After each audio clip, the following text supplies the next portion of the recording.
Malik. How you doing? Doing good. How are you? Good, good. So this game, exciting game today.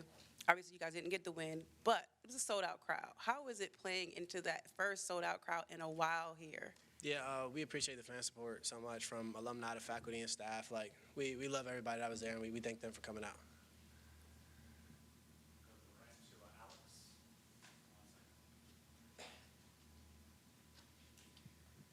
Hey Malik, Coach Locks talked about how this is really the first real adversity for you guys this season. This is the first adversity for you in your college career.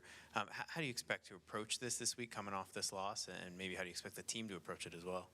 I think we just take it, watch the tape back, get mistakes corrected, and move on to the next week. That's the only way to deal with it. You know, just come out next week even harder because we know we're going to have to finish games. I know, kind of just addressed this, but this is, kind of I guess like the X's and O's stuff. From like a mental, emotional standpoint, how do you usually approach overcoming adversity in your high school career after losses? Just sticking with what we do. Like, it's all about us. It's not about the opponent ever. So we're going to move on to next week. We're going to refine within ourselves. We're going to look inward, right? But it's not to point blame on anybody. We're just going to get closer as a team and come out better. Malik, what did Coach Oxley tell you going into that final drive, and what was going through your head going into that final drive? Yeah, we had to go out there and execute, work the way down the field. It wasn't like we all had to get it in one play. We had opportunities to get down there, and we just got to finish.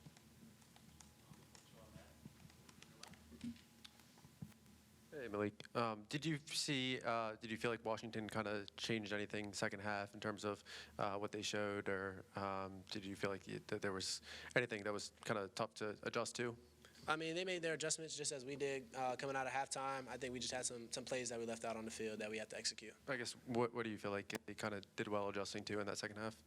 Yeah, they just took away some of the stuff that was working early in the game. I have to watch the tape back and see exactly what they did. But there was some stuff that we had early on in the game plan that, they had changed up a look or something like that and ran something maybe we weren't expecting. But, at the end of the day, we just got to stick to our rules and keep playing.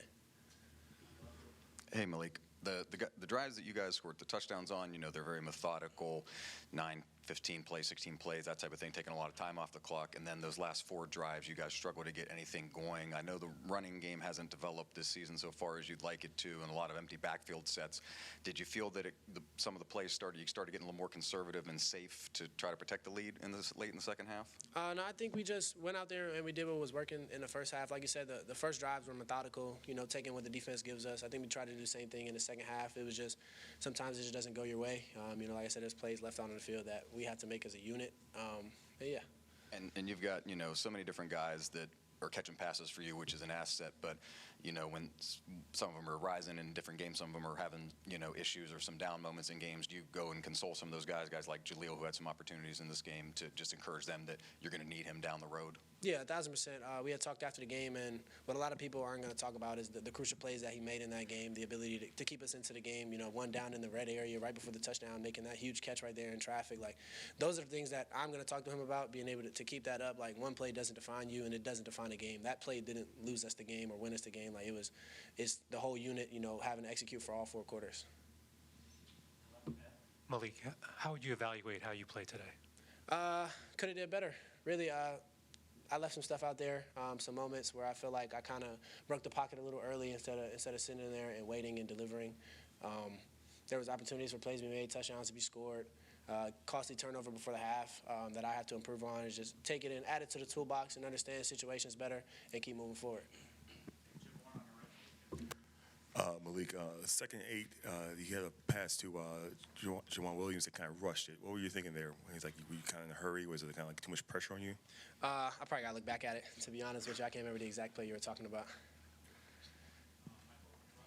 Hey, Malik, obviously, a really nice environment for you guys to play in today, maybe because you guys are 4-0 heading into this game. What is your pitch to fans to return again next week and sell out SACU Stadium again? Really, I think it's about us as a team. No matter if it's 100,000 people, 12,000 people, or 0 people in the stadium, we just have to play our game and give them a reason to come back. And I think this week we're going to look inward and find places we can improve as a team and keep continuing to put a good product out on the field, and people will come to the games. Good. Oh, can I say one thing? I just want to leave y'all with a word. In times, when people are down, I like to look to the Lord for for my safety. So my verse was Jeremiah 29:11, and it reads, "For I know the plans I have for you, declares the Lord, plans to prosper you and not to harm you, plans to give you hope in the future." And in a moment like this, when everybody's down and people are pointing fingers and saying, this, that, and the third, we just got to understand as a team and as a unit that this is God's plan for us. We have to face adversity sometimes to come out of it stronger. Sometimes you got to break the stick to mend it back together even stronger. Same thing with your bones. So we're just going to find a way to look inside and keep moving forward. Thank you.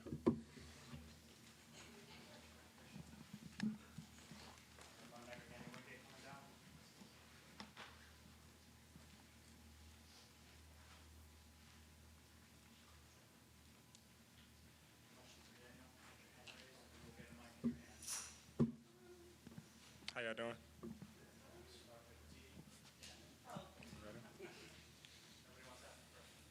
Okay, I'll do it. All right, how you doing today? All right. I believe there's always goodness on the tape, no matter a win or a loss. So tell me about the goodness you saw from the defense in the first half. I seen our guys just stick to what the game plan was. We were able to stop the run. We were able to limit the explosives with the offense and just play up to the standard that we had set out, and we just got to continue to play to that standard throughout the whole game. I want to ask you about your prescription card. The team got prescription cards this week from during the bye. So what was yours? My prescription card was pad level and playing with my hands better, just being able to get off blocks better and to shed them and make better tackles.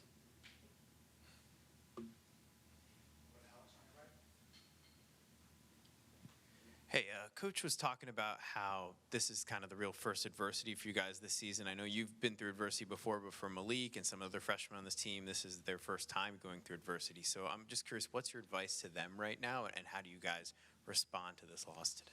My advice to them would to be just remember, it's 24 hours after a win or a loss to forget about the game and worry about our team the next week. We have great talent on this team, and we have the guys to be able to win these games. So we just got to come back, watch the film, and come back next week and perform better than we did this week.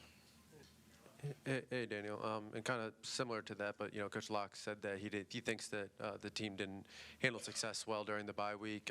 Do you kind of feel it the same way? And I guess what do you feel like you guys can do? I know obviously you guys have a second bye week in a couple weeks or in about a month or so, but what do you think you guys can kind of do differently to kind of maintain the focus during the bye? I think we just need to stay together as a team, look out for each other as brothers and just hold each other accountable no matter what. Just because we're on a bye week doesn't mean that the season is over or anything. We got to continue to live up to our standard on and off the field, and we just got to be able to do better. That's okay. Daniel, you guys led until 3:21 left in the game. What is the key from your perspective to finishing games? Just being able to continue to play to our standard, to not get big-headed, to not look at the scoreboard, to not let a play or two, distract us of continuing to finish the game no matter what. We were up on them the whole game, like you just said, and just being able to finish it to the end, till the clock hit zero. Something we got to work on. Daniel, Sidney Stewart was ejected for targeting it just before the end of the first half. How much do you think that impacted what you guys normally do? It was a big impact for sure. Sidney Stewart is a great player that contributes to our D-line. But, we need to have a next man mentality, and the next guy needs to be able to step up.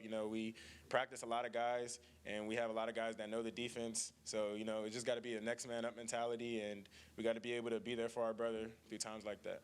Was there anything changed defensively for you guys in the second half compared to the first half? Just beating ourselves, If we don't beat ourselves, then we're able to limit the explosives, limit the scoring, and that's pretty much it, just beating ourselves. Yeah. Can you talk about what you learned personally from this game that will help you throughout the rest of the season, especially next week against Nebraska?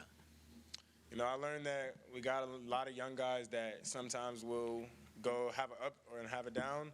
So I just got to be able to be there to make sure that they keep their head on straight and to not, worry about something that like a play before or nothing else. Get the next play mentality. The play's over, and we just got to be able to get to the next play and continue to play our game no matter what. I got to be a better leader. Daniel, you talked about just kind of lack of execution there from the defense in the second half. Just what was kind of the collective feeling as a unit going on in the second half? The collective feeling was to continue to go out there and play the game that we played in the first half, to go out there, do our job, play physical, play fast. We didn't need to do nothing special or extraordinary. We just had to continue to do what we do at the end of the day, and we didn't do that, so we just got to get back, watch the film, and fix our mistakes, fix our errors. Hey, Daniel, you've been in this program for a while now, and you've kind of seen how some of these moments when you get such a good crowd and a big build-up and then they don't go your guys' way, how do you move forward and make the result different going forward, that it doesn't turn into and slip away through this month and into the rest of the season? Just continuing to work, just continuing to get better each day, to know that each game that from here on out is going to be a 4-quarter game with Big Ten teams. It's not going to be an easy game no more, so we need to be able to step up and play 4 quarters to our standard. We play with our standard. I like us every time, so we just got to continue to do what we do. Thank y'all.